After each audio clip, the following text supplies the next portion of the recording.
Hey, greetings, this is Kitchen, and I figure it's about time to finish off the series. Unfortunately, again, like there was some disturbance in force, and a bunch of the saves and save turns I had for the very end of this game has been lost to time. I do have a couple, and I will talk about those couple that I've got, and just talk about how more or less I remember the game ending. Yay, we killed Grade 1. So it looks like here we're just finishing Asphodel. I'm still, I took my sweet ass time to kill him. In a big hindsight, I could have done that so much quicker by just sending all the monks. I think I was overestimating how resistant he would be with his high MR against just the sheer amount of monks I had, but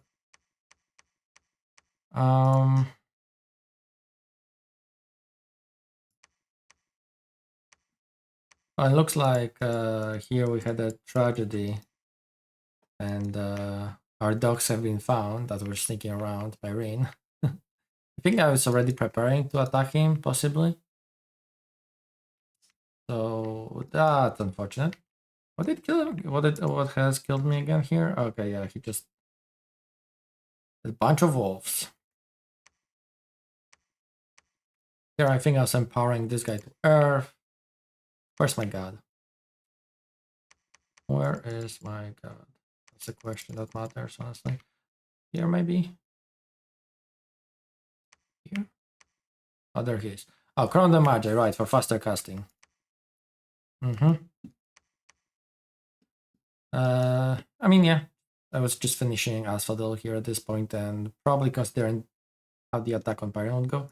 At this point, there are still all fronts around, with Pyrene controlling 4 of them, and 4 of them are on Vanarus side. Yeah. So let's jump into some other turn. This was turn 88. Right, welcome back. Now this is turn 91. So yeah, a couple lost ones, but they're mostly mundane shit. Here we fairy throated our god with a lot of mannequins that we took from Asphodel with the Pretender, and yeah, basically the war with Pyrene has begun at this point.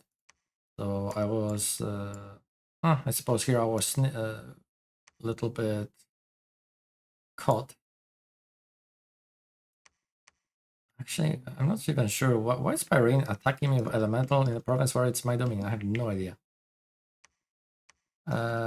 But yeah, I had just a bunch of monks preaching, I think, is thrown in here.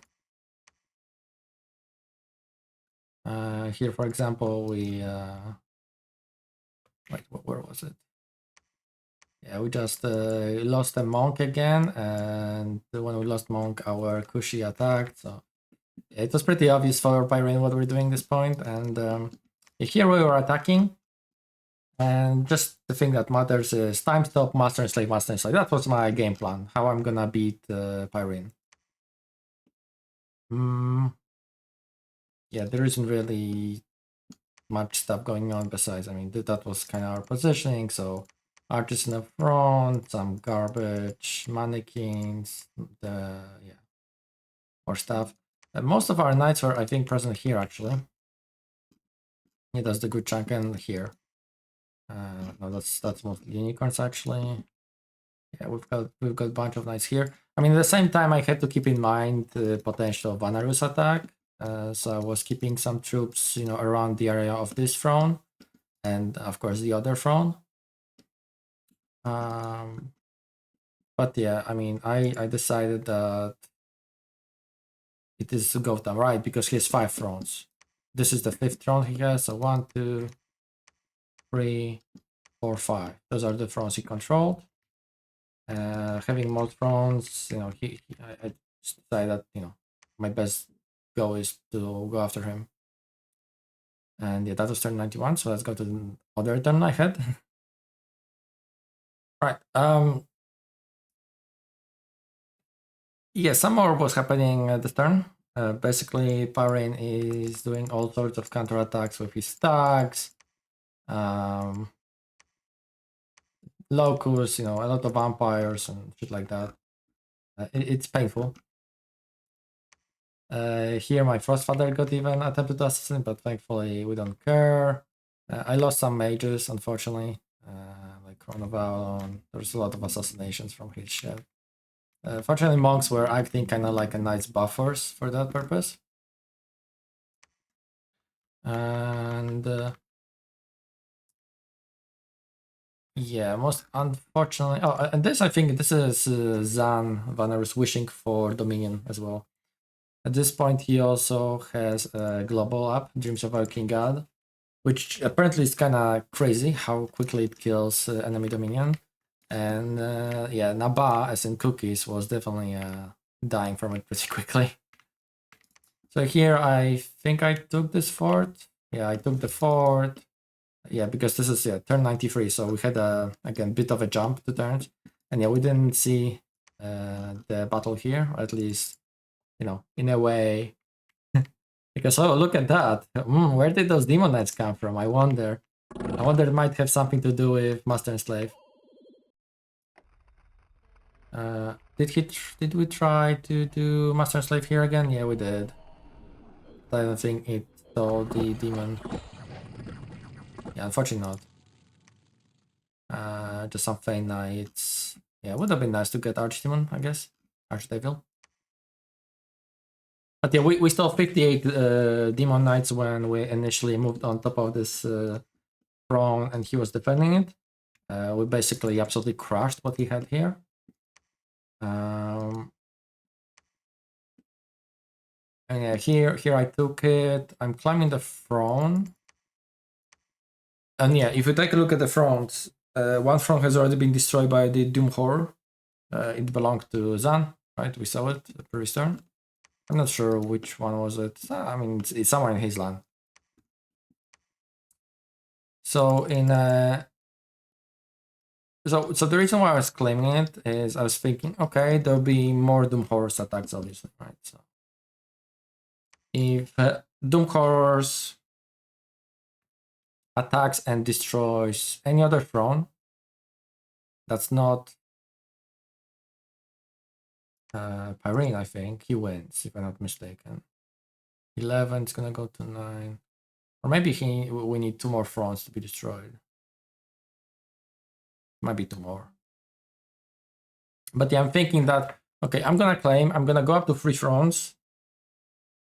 And if Doom Horrors will be destroying some other thrones, you know, I will have those 6 points in a bag.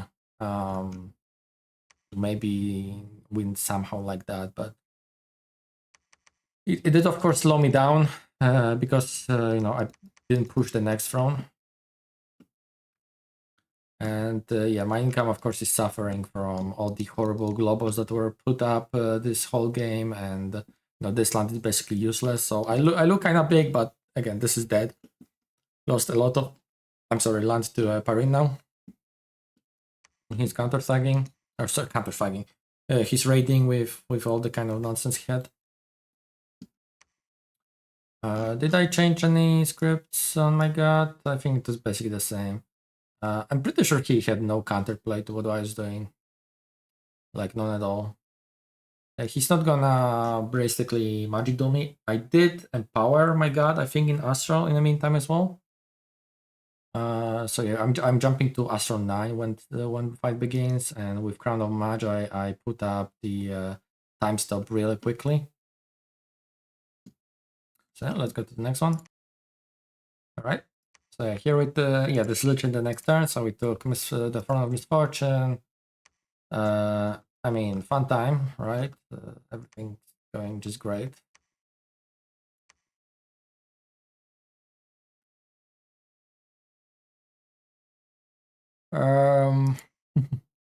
Yeah, losing a lot of mages from the horror attacks and shit. Pyrene definitely in a strong blood position, but you know, an annoyance with his raiding capability. But you know, I did some counter raiding, and again, doesn't look like he has any real ability, effort, from what I saw at least, to try and threaten this or this throne. he's like Doomstack is here. And yeah, moving out.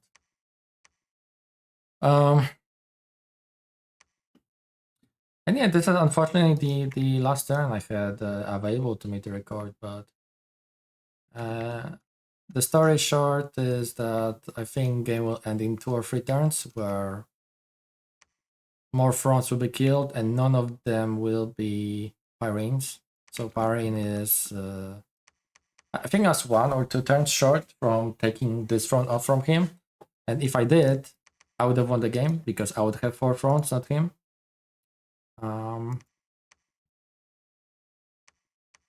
Such is life, right? If I don't know, where was I a prophet? That's a interesting thing to consider. But if I'm not mistaken, I moved here, and then I was planning to move here, and maybe then game ended, something like that. It was like very tight call. It might have been even 2 fronts being destroyed at once. The problem, of course, here is Citadel, and did I have any gate cleavers? I did have a gate cleaver here, for example. What was my siege strength? It was 1100, so pretty good. He definitely had a lot of defense as well. I don't think I had any means of casting Crumble. Maybe I even moved on top of this front and he didn't take a fight outside. Because obviously it would be bad for him, but yeah, I basically needed a couple extra turns to siege down this throne, and I'm like almost certain he had no counterplay around this. I would have just spammed Master and Slave, my god, and during time stop. Yeah, during time stop, I think I get 2 out. Time stop is how many turns? It's 10 combat rounds, right? So level 6 Astral, we do have some fatigue. Sorry, some encumbrance, but we are gonna be Astral 9, so it's going to be very much reduced. And we do cast both of these in succession after each other, and then we go to sleep. I think what I did later is I added some blood slaves, and I did get it doesn't show up here, but I added some blood slaves to him, and for you know, cleaning up. I'm trying to think. Did I do that? Or I might have 800 research. Trying to think. There's a chance I might have gone for the hell power too. And that's what I also did, oh my god, where time stop hell power into the Master and Slaves. There's a chance I was planning to do that. I can't quite remember. Still, I mean, the point is I needed like 4 more turns maybe out of cracked. It's of course Citadel because it was Ulmish land. Ulm didn't really do anything this game. Besides giving Pyrene heavily fortified fronts. Yeah. If only Horror destroyed one of Pyrene's fronts. But I'm pretty sure it was Vanarus's, the next one that gets right.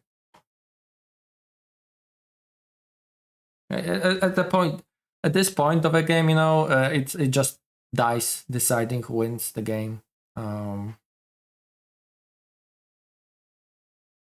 I maybe would have been able to beat Doom Horror with my god. With thanks to Astropath, I would have been able to take it under control, for example. So there was that. If he attacked, of course, any of these 2 fronts, they're done. But again, I'm a bit annoyed about how the game ended. Pyrene had a really easy time in general.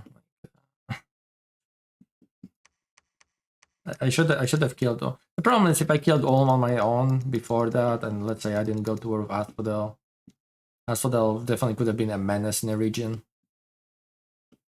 But yeah, I could have taken Ulm, probably no problem. That would have been 3 fronts of my own. So yeah, it would have been 4. That brings attention, of course, to me.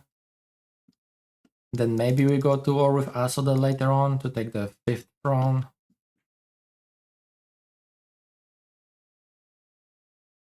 If we had these 3, of course. And there is, of course, possibility of as again, Phaeacia would be at that point, of course, Asphodel. So Asphodel would have had reasonable friction with Vanarus as well. Yeah, this game really didn't go well for me. Like the forever war with Asphodel was just horrible. But I mean, mostly by my fault. I think I could have finished it much sooner, but I was just, yeah. I wasn't too happy about my bless either. Especially with Heroes in there, that was super frustrating when that happened pretty early in the game. And what did it need, honestly? The Wrath would have been very interesting, actually, since I have summoned Sacreds that tend to die. That would have been pretty good, actually, to increase skilliness of my units. And of course, Undying instead of HP. Just Undying 5 would have been way better.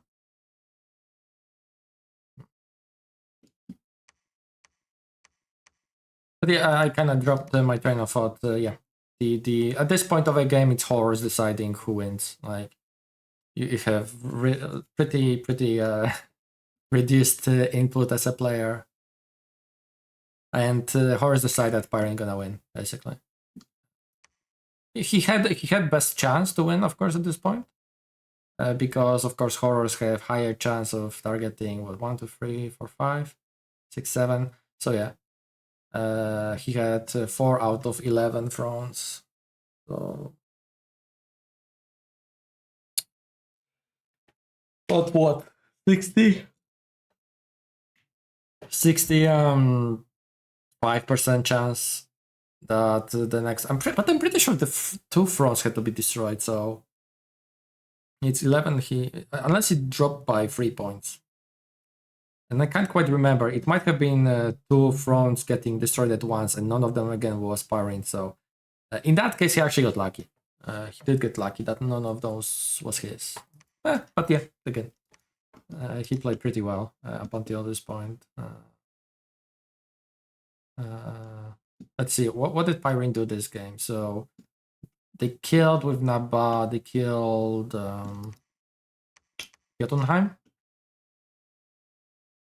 And I think from that point onwards, he was just vegetating until he killed Ulm and won the game. Basically, that's it.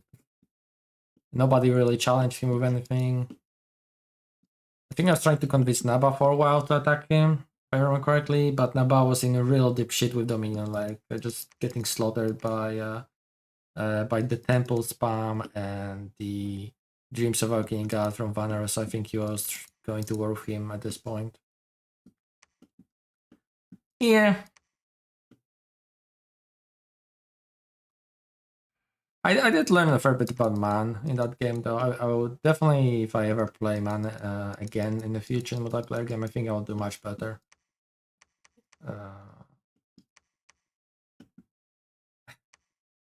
Misfortune 3. Yeah, I went Misfortune 2 this game. And it wasn't as bad. It was pretty bad. I'm not sure if I would do that again. I wouldn't go Growth too. Fuck Growth. Man strength is in Sacreds. I will go to death to just put down as much strength into my knights as possible. Yeah, it will cause my capital to die slowly, but who cares? And, like, it's not that big anyways. Like, I'm pretty sure I wasn't hit with any. Actually, do I have a... Yeah, I don't have a run of growth or anything. So this is growth from this. I'm pretty sure there wasn't any body events happening, so it's not really impressive how much we've gotten back. 328 recruitment. I mean, that's what? That's not even...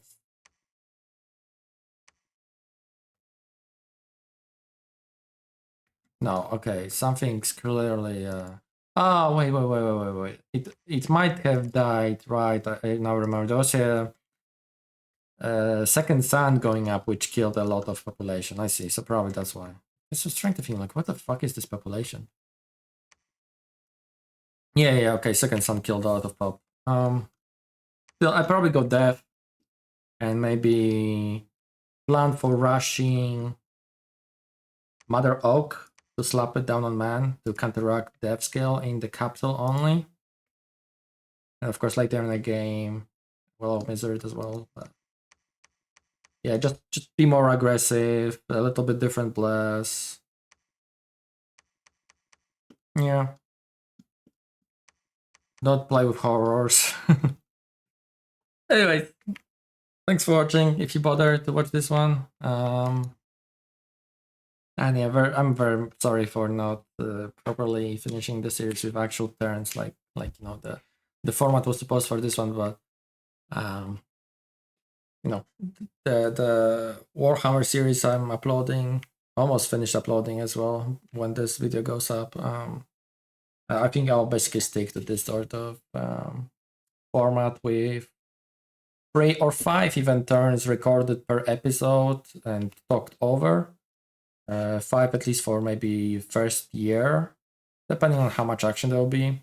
And after that, 3 turns at a time. Yeah, it will make the later turns pretty long, but I think this is also something that will just help me keep consistency with how I record. I'll be just recording every time I finish the turn, then I'll jump in and record it. And I think this will guarantee that I don't miss any recordings or lose them and stuff like that. I mean, losing can still happen, but and yeah, of course, recording while I do the turn just takes so long. Like I'm not as focused on my turn as I probably would be without trying to talk over it, and it just takes a long time. So again, thank you so much, and I'll talk to you some other time. Bye bye.